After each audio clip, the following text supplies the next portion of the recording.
Olá, alunos! Esse pequeno vídeo é para lembrar da aula que nós tivemos sobre a breve história da computação. E quando nós falamos em computação, nós falamos em computador. E logo a imagem que vem é essa daí do computador. Essa é a imagem que atualmente nós temos do computador. Mas lembra na aula que eu comentei da história da computação, como surgiu? Por quê? Porque a palavra computador, né? Atualmente a palavra computador é quase sempre atribuída a uma máquina que vem sendo usada para fins diversos.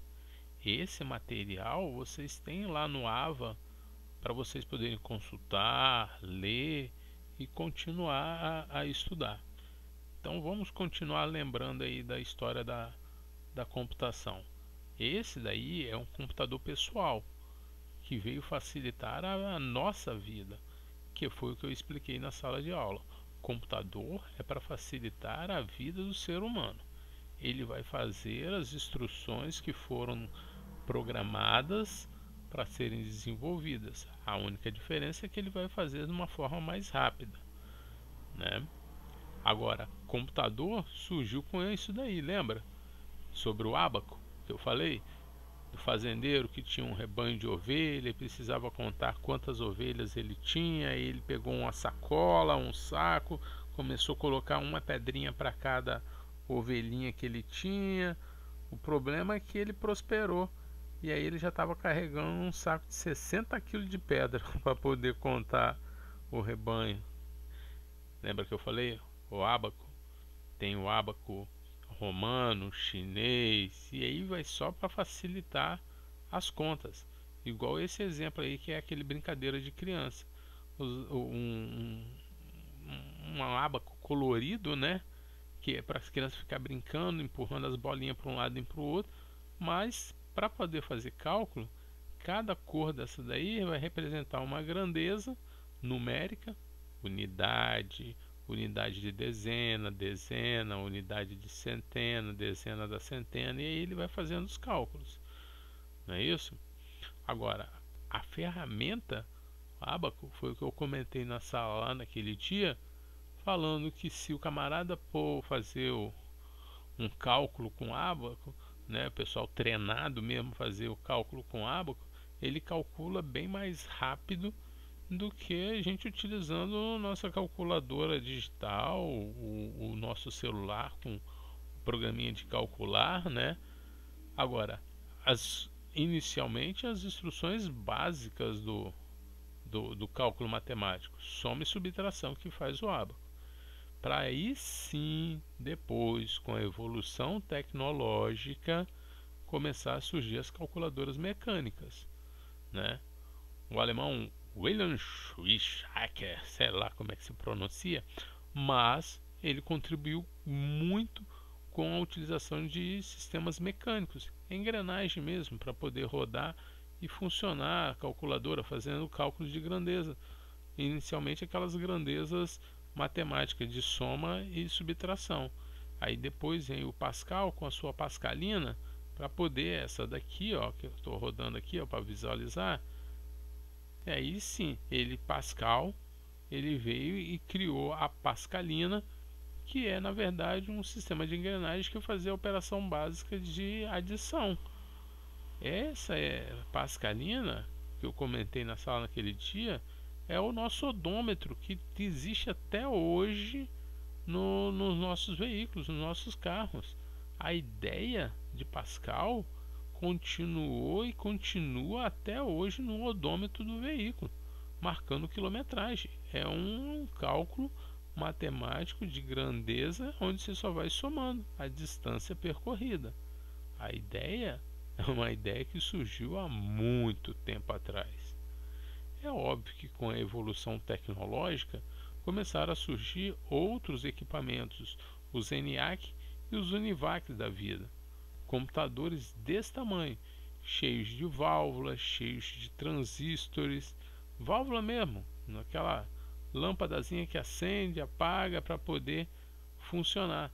E era isso daí, ó, um painel enorme onde eles tinham que fazer a combinação de circuitos eletroeletrônicos para poder funcionar, correr energia e poder processar a informação.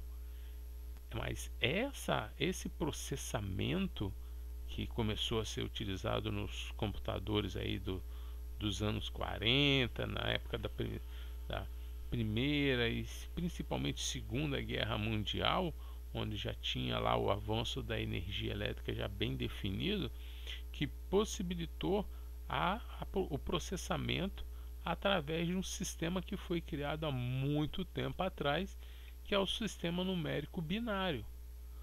O computador, ele processa informações matemáticas, que fica mais fácil para ele interpretar e calcular essas informações.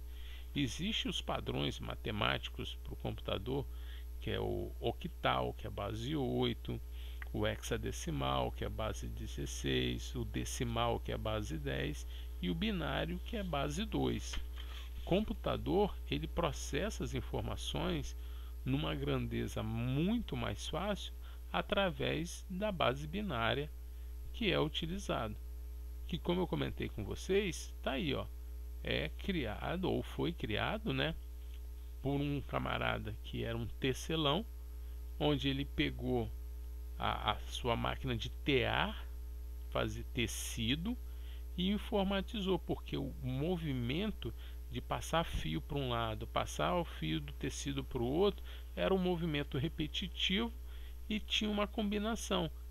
E ele, para poder fazer aquilo dali, ele conseguiu transportar aquilo dali nessas plaquetinhas de madeira com um furo na posição correta, onde que o fio tinha que estar levantado ou abaixado, para poder fazer a trama do tecido lá com a padronagem que era desejada. E esse camarada, né, o Jacquard, que criou esse tipo de programação binária, né, por assim dizer. Essa ideia dessa programação binária foi utilizada depois por Pascal, foi utilizada depois para fazer os computadores eletroeletrônicos para poder processar a informação.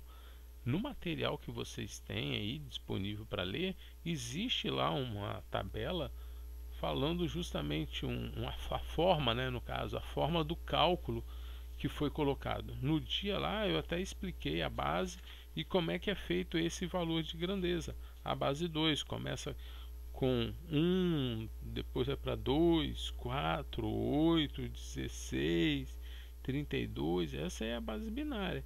E o binário é aquele padrão 0 e 1. 0 para desligado, 1 para ligado. Então ele vai fazendo a combinação. Se tiver 1 dentro de uma grandeza lá do número na base 2 elevado pela potência, ele vai fazer o cálculo e é aquele valor que vai aparecer. Mas isso tudo por causa do Jacquard, que criou essa máquina. E essa ideia desse padrão binário de processamento que foi utilizado, né, foi utilizado depois por Hermann Hollerith, né, criador, fundador no caso, né, criador não, fundador da IBM, que utilizou aquilo dali para poder processar a informação. E essa forma de processar a informação que ele criou, né, por isso o nome Hollerith, né, que é o cartão de ponto. O cartão de ponto basicamente utilizava esse raciocínio do binário aqui, ó, né? No dia e hora marcada, furava o buraquinho para marcar que ele entrou, depois furava o buraquinho para marcar que ele saiu, e em cima disso daí ele processava a quantidade de horas trabalhadas e calculava o salário do funcionário, o Hollerith, tá? Ele utilizou de uma forma bem comercial essa ideia do cartão perfurado com base nesse padrão binário. E aí a ideia principal é a ideia da arquitetura básica de um computador, que utilizou todo esse raciocínio, onde eu tenho os meus métodos de entrada, de processamento e saída de informação. De uma forma bem direta, eu tenho quais são os equipamentos de entrada, a minha base binária para poder calcular e o conceito básico da programação para poder sair, né, esse meu processo e sair com o resultado. Basicamente isso que é feito no meu processamento, na CPU, que é responsável por fazer todo esse processamento no computador. Quando eu falo de dispositivos de entrada, entende, sei lá, ó, teclado, scanner, webcam, o microfone que eu estou falando aqui para vocês, a captura de vídeo que está capturando a imagem. E aí, na minha CPU, na minha unidade central de processamento, essa informação entra, ela é separada para a memória RAM, que é aquela memória temporária, só funciona enquanto o computador está ligado. Se você colocou a informação na memória RAM e não salvou, não gravou essa informação numa unidade de armazenamento de dados, entende? HD, pendrive, CD, DVD, o que seja, ela se perde. Diferente da minha memória ROM, que é uma memória que vem de fábrica, que é somente de leitura. Eu só consigo ler a informação. Para gravar em uma memória ROM, ela é mais difícil, porque eu requeiro um equipamento especializado para fazer essa gravação, e depois nos outros equipamentos eu só vou conseguir ler essa informação.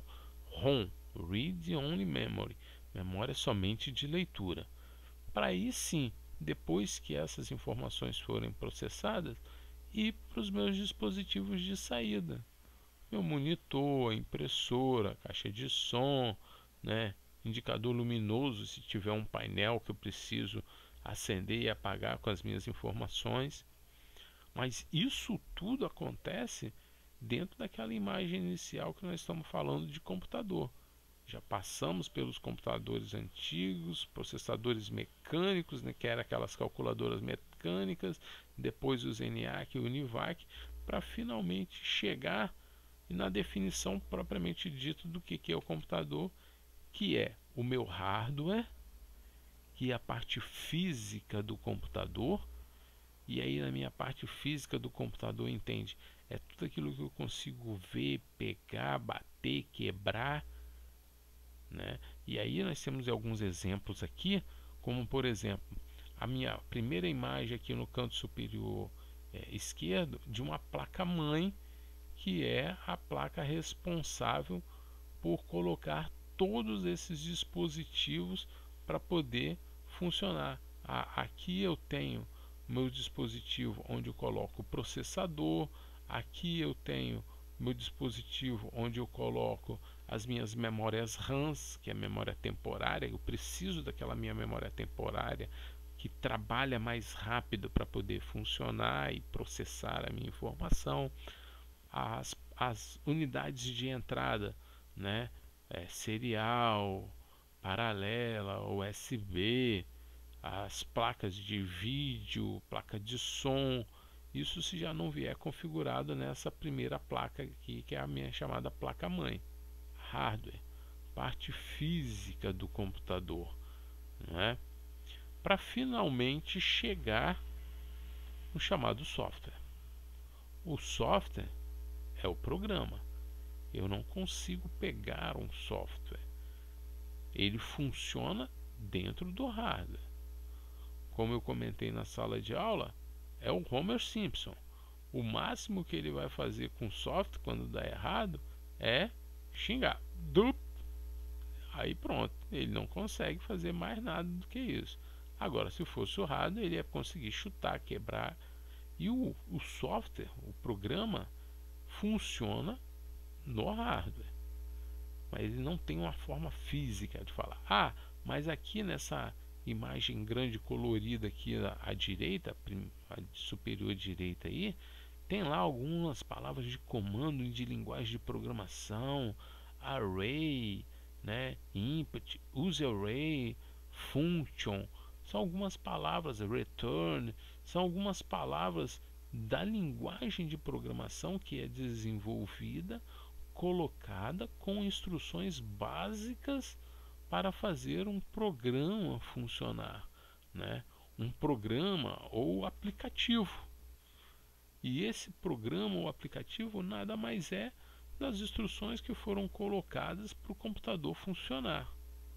Diferente de um sistema operacional, que é um programa desenvolvido para controlar o hardware e o software, o sistema operacional é responsável por gerenciar e controlar a operação do computador. Aí entende-se, alguns sistemas operacionais da grande concorrente do mundial chamada Microsoft, que tem o Windows, a da Apple, que tem os macOS, que são os Macintosh, depois tem sistema operacional livre, que é o Linux, e alguns programas que vão gerenciar justamente o funcionamento. Aí eu estou falando de programa, estou falando de sistemas operacionais. Aí programa, aplicativo. Por que aplicativo? Qual a diferença de programa e aplicativo? Ué, a tecnologia evoluiu. Atualmente nós temos dispositivos eletrônicos na palma da mão, que são os nossos celulares, que são os nossos smartphones, os tablets. E para poder identificar um programa desenvolvido por um computador desse, igual do Homer, que está em cima da mesa aí, para um móvel, nós temos justamente a palavra aplicativo, que é, na verdade, um programa que vai funcionar em um dispositivo específico, tablet, smartphone. Esses aplicativos são desenvolvidos com algumas funções básicas e instruções básicas de funcionamento para uma determinada situação. Ué, se você quer chamar um motorista, você chama agora, em vez de chamar um táxi, você chama um motorista de aplicativo. Ué, o que é um motorista de aplicativo? É um programa específico que localiza o motorista mais próximo da sua posição, onde você informa a origem e o destino, e esse motorista vai fazer o serviço de te pegar no local indicado e te deixar no local indicado. Por isso que é um aplicativo, porque esse programa específico só faz aquilo dali. E como ele está num dispositivo móvel, aí foi convencionado chamar de aplicativo. Leiam o material que está disponível, lembrem-se da aula, que aí vocês vão ter uma orientação mais correta e tudo, e vão aprender de uma forma mais tranquila essa breve história do computador. Agora só me resta tchau, tchau.